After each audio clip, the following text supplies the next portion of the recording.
Hello viewers, welcome my channel. আশা করি আপনারা সবাই ভালো আছেন এবং আমিও ভালো আছি। আমার নাম পরাণ। সো বরাবরের মতন আমি আজও আপনাদের মাঝে আরেকটি নতুন ভিডিও নিয়ে হাজির হয়েছি। তবে আজ আমি আপনাদের মাঝে যে বিষয়টা শেয়ার করবো আসলে খুবই একটি গুরুত্বপূর্ণ ভিডিও।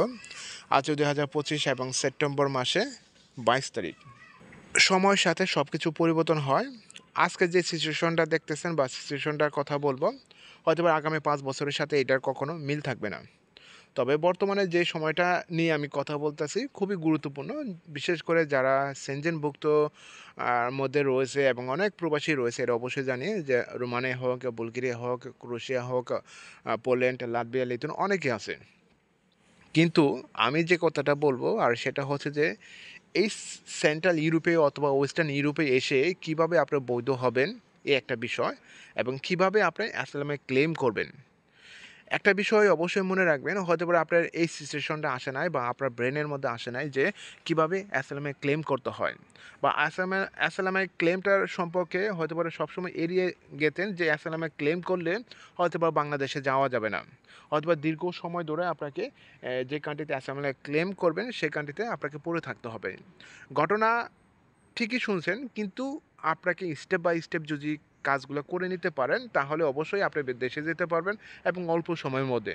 কিন্তু সেটা করতে হলে অবশ্যই আপনাকে ধৈর্য ধরতে হবে এবং ধৈর্যর সাথে সাথে অবশ্যই সব কিছু আপনি পাবেন। তবে যাই হোক, এখন সেনজেনভুক্ত যে কোনো কান্ট্রি থেকে মানুষ যদি সেন্ট্রাল ইউরোপে বৈধতার জন্য প্রক্রিয়া চালু করে, তাহলে অবশ্যই আপনাকে প্রথম যে জিনিসটা দেখতে হবে সেটা হচ্ছে যে অ্যাসাইলামের ক্লেম।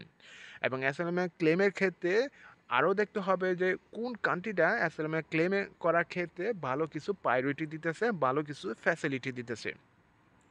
যেমন একটা দেশের সাথে অন্য দেশের ফ্যাসিলিটি তেমন একটা মিল পাবেন না। দেখেন সব কান্ট্রিতেই হলে অ্যাসাইলামের ক্লেম রয়েছে ইউরোপিয়ান জোনের মধ্যে বেশিরভাগই। আপনার রোমানিয়া কন, বুলগেরিয়া কন, সব কান্ট্রিতে কোনো না কোনোভাবে অ্যাসাইলামের ক্লেম করে। কিন্তু অ্যাসাইলামের ক্লেম করলেও অনেকটা সুযোগ সুবিধা আছে অনেক কান্ট্রিতে। হতে পারে আপনি দেখবেন যে রোমানিয়াতে যে অ্যাসাইলামের ক্লেম আছে, আপনার 2024 সালেও যেটা দেখছেন যে বাংলাদেশে যে অ্যাসাইলামের ক্লেম করেছে প্রায় 2800 লোক। এখন বর্তমানে যে ২ টা কান্ট্রি বা হোস্ট কান্ট্রি হিসেবে পরিচিত, যে ইতালি এবং ফ্রান্স, এবং ফ্রান্সের মতো সবচেয়ে বেশি অ্যাসাইলামের ক্লেম করে থাকে, এটা অবশ্যই আপনারা জানেন। এবং অ্যাসাইলামের যেহেতু কেস করে থাকে এবং এখানেও অনেকটা বৈধতা প্রক্রিয়া রয়েছে দেখে এখানে আসে। অ্যাসাইলামে ক্লেম করার ক্ষেত্রে অবশ্যই কিছু দিক নির্দেশনা অবশ্যই আপনার সাধারণ যে নলেজটা জানতে হবে, আর সেটা হচ্ছে যে এখানে পৌঁছানোর পরে যে আপনি তাড়াহুড়া করে যে আপনি একটা যে হেল্প লাইনে ফোন করে আপনার ক্লেম করার জন্য যে প্রথম পদক্ষেপ নেবেন, কিন্তু তা না।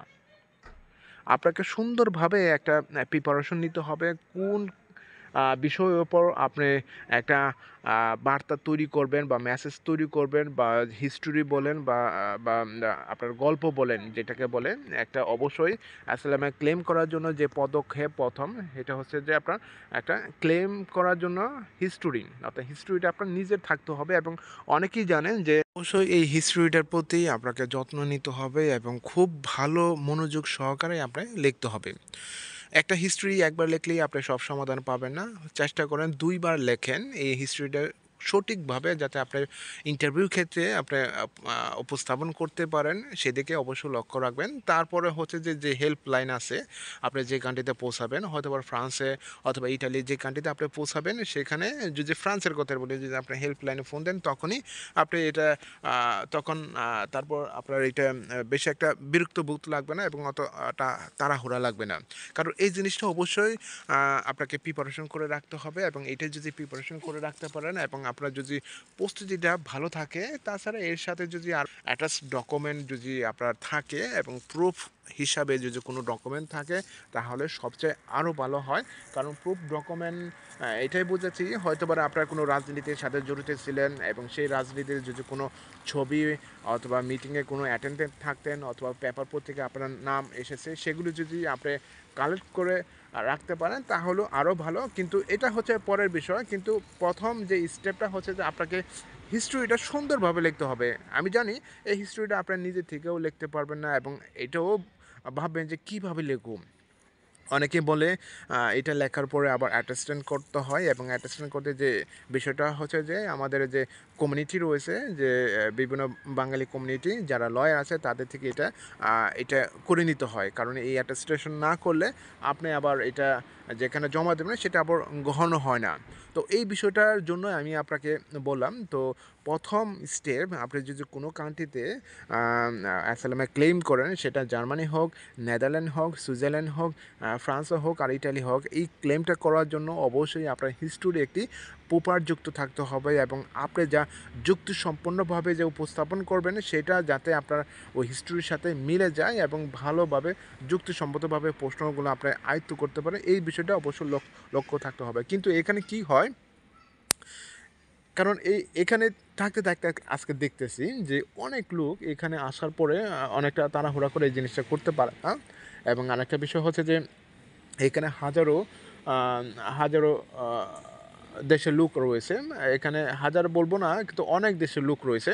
তো অনেক দেশের লোক অনেকভাবে এরা সচ্ছল ফ্যামিলি নিয়ে এখানে বসবাস করতেছে। বিশেষ করে আপনি দেখবেন যে মরক্কো রয়েছে, ক্রোয়েশিয়া রয়েছে, মরক্কো, তিউনিসিয়া, ইজিপ্ট, তুর্কি, আফগানিস্তান, কঙ্গো, তারপর হচ্ছে আরও অনেক দেশ রয়েছে, আফ্রিকাও অনেকগুলো দেশ রয়েছে যারা সচ্ছল ফ্যামিলি নিয়ে মোটামুটি এখানে বসবাস করতেছে। তাদের কিন্তু কোনো সমস্যা হচ্ছে না, অথচ আমাদের বাংলাদেশে পুরো যারা এখানে আসে পুরো একটা হেজিটেশনের মধ্যে পড়ে যায় যে কীভাবে কী করব, এবং ভালো কোনো গাইডলাইন না পাওয়ার কারণে তারা তাড়াহুড়া করে এই হেল্পলাইনে ফোন দেয়, এবং হেল্পলাইনে ফোন দিলে যে বিষয়টা হয় হয়তো তখনই আপনাকে একটা অ্যাপয়েন্টমেন্ট দিয়ে দেয়, এবং অ্যাপয়েন্টমেন্ট দৌড়াতে দৌড়াতে বা অ্যাপয়েন্টমেন্টের পিছনে সময় দিতে দিতে দেখা যাচ্ছে এই হিস্ট্রিটা আবার লেখা হয় না।